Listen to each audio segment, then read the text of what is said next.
ব্লগের নতুন এপিসোডে আপনাদের স্বাগতম। আমি উইলসন চম্বগং। তো এইখানে আজকে আমরা শুরু করব এম দিয়ে। তো এম আমি এখানে ফন্টটি চেঞ্জ করে দিচ্ছি, রোবোটো বোল্ড ফন্ট দিচ্ছি আমি।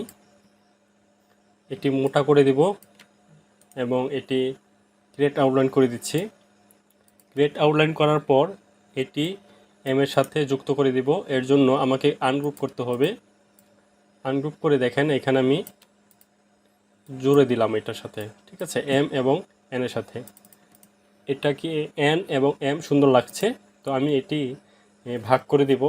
দেখেন আমি এখান থেকে পেন টুল দিয়ে এই কোণার থেকে ওই কোণার পর্যন্ত আমি একটি শেপ টান দিব, ঠিক আছে। এখানে দেখেন আমি একটি রেক্ট্যাঙ্গেল, এখানে আমি একটি লাইন টান দিয়েছি। এটা আবার আমি পরিবর্তন করে স্ট্রোকের মধ্যে নিয়ে একটু বোল্ড করে দিব। বোল্ড করার পর এইখান থেকে দেখেন, এই যে এইখান থেকে ইউনিফর্ম, তারপরে এইখান থেকে এটা দিব, এই অপশনটা তার একটু মোটা করে দিচ্ছি। ওকে, আরও মোটা করে দিই।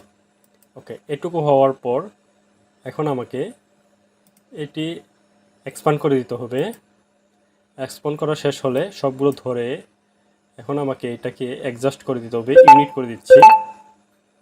ইউনিট করা শেষ হলে এখন আমাকে একটি রেক্ট্যাঙ্গেল নিতে হবে এটুকু ভাগ করার জন্য। তো রেক্ট্যাঙ্গেল দেখেন এই কোণার থেকে ওই কোণার পর্যন্ত আমি একটি রেক্ট্যাঙ্গেল নিব এবং এটি ঠিক আছে কিনা এর জন্য আমাকে কন্ট্রোল ওয়াই দিয়ে দেখতে হবে সব ঠিক আছে। এখন সবগুলো একসাথে ধরে আমি কি করব, এইটুকু আলাদা করে দিব। এখানে এই যে দেখেন পেন্টুলের মাইনাস দিয়ে আমি এখান থেকে ডিলিট করে দিলাম, ঠিক আছে। সবগুলো আবার একসাথে ধরে পাথফাইন্ডার থেকে ডিভাইড করে দিব। ডিভাইড করা শেষ হলে এটা আনগ্রুপ করে দিব। আনগ্রুপ করা শেষ হলে এইটুকু আমি রিমুভ করে দিচ্ছি ব্যাক স্পেস দিয়ে। তো এইটুকু ধরে আমি উপরে উঠিয়ে দিব।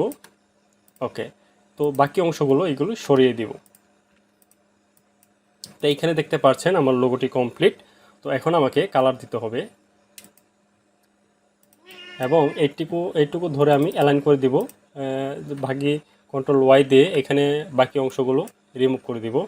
কন্ট্রোল আবার ওয়াই দিব ঠিক করার জন্য। এখন আমাকে এইখান থেকে কালার দিচ্ছি আমি।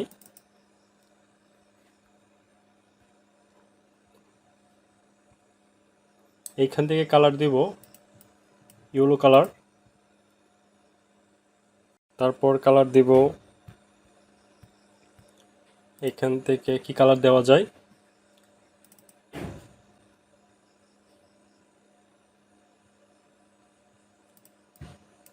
ওকে এই কালার, ঠিক আছে। এইখানে দেখেন লোগোটি আমার কমপ্লিট। তো আশা করি বুঝতে পেরেছেন।